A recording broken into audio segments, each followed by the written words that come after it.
Each one of those agents, and I've talked to hundreds of them, I still talk to some of them, still maintain that conservatively, the most conservative view is that 3 illegal aliens come into the United States for every 1 apprehension. The average that they say is between 5 and 6 illegal aliens for every apprehension. That's not me talking, that's not these panelists talking, that's the people who are on the front line. You may not like it, and it may not meet with your views of life, but those are the facts. Now, in my article, Counting the Uncountable, I refer to one time I was on the border at El Paso.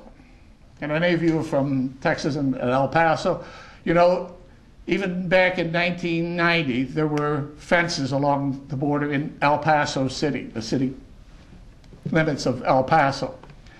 I was standing there with a supervisor, and we were standing on a mound, a high point in El Paso, and we were watching the fence along the American side of the Rio Grande, and in Mexico it's known as the Rio Bravo, but in the United States it's the Rio Grande.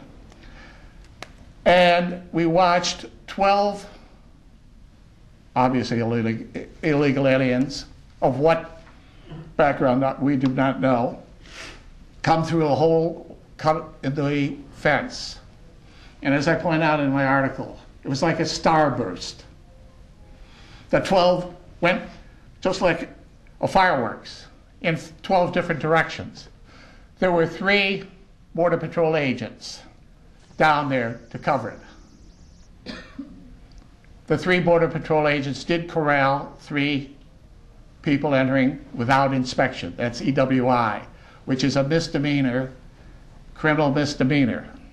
And if you enter the United States twice without inspection, that's a felony. And that's the law. As a lawyer, I take great concern with the law. Because as St. Thomas More, or Sir Thomas More, who was the Chancellor of England under Henry VIII until he was beheaded,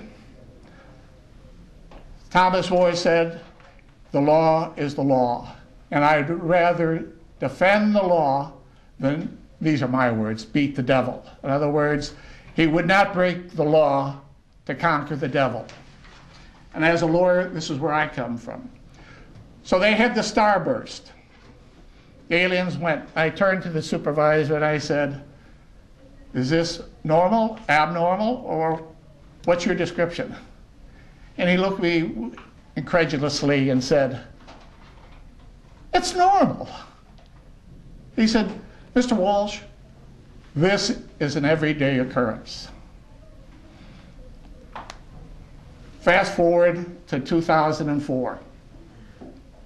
I'm speaking with a friend of mine about it, and I bring up the numbers with him. And he said, the numbers, Jim, have not changed. He said, the numbers are still coming in, the illegals are coming in. However, he said, there are 2 major differences from the 80s and the 90s. Now we're getting more OTMs. What is OTM other than Mexican? 2, we're getting more violence. We're getting people who are mules. That is, they are innocent, not innocent, but there are people who are bringing drugs across at the behest of the drug smugglers. If they make it across, then their price for being brought across the border is maybe only $2,000 if they act as a mule. If they don't act as a mule, it can range from $5,000 to $10,000. It varies from the area to area. So the numbers are still the same, is my opinion. You're getting a minimum of 3 illegal aliens to every 1 that is apprehended. 2, probably more significant, is the fact that you're getting OTMs. The OTMs, remember, are from every country in the world. Some that really hate us, and some that just want to come here for economic reasons. I probably read several years ago, and some of the people from the press will remember the testimony up on the Hill of the then CIA people and the FBI, who's still there, Director Mueller, that the Islamic fundamentalists have realized that the porous borders of the United States are an avenue to come in.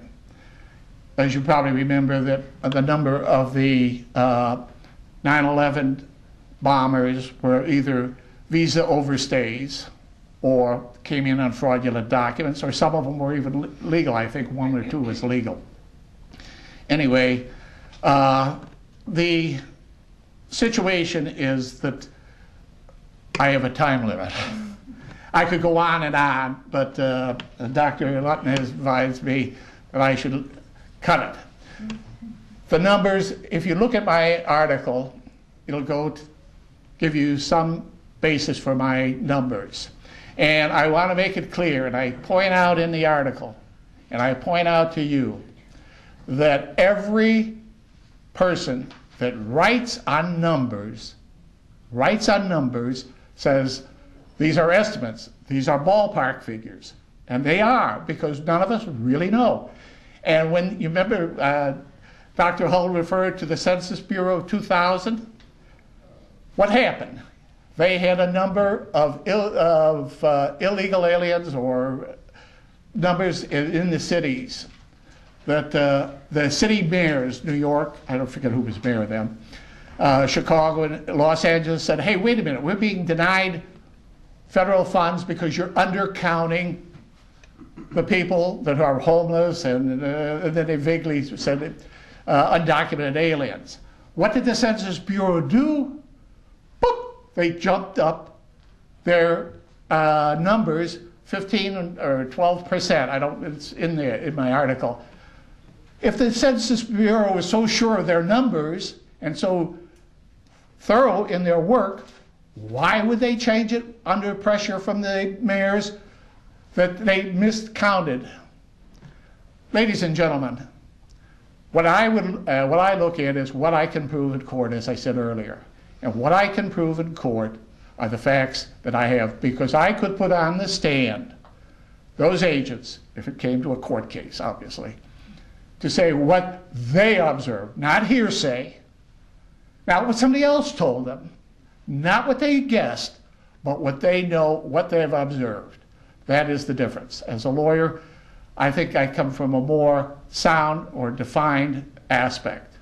One last thing, I know my time is running, but I would like to say I'm appalled as a lawyer when I heard people from the Senate Judiciary Committee who are lawyers, when I heard candidates running for the Democratic nomination, except Senator Biden, I accept him, say that they had no problem with sanctuary cities. They will leave it up to the locals. Ladies and gentlemen, the sanctuary cities and the people that support them are violating the laws of the United States of America. They are violating 8 U.S.C. section 1324 and 1325, which is a felony to aid, support, transport, shield, harbor illegal aliens.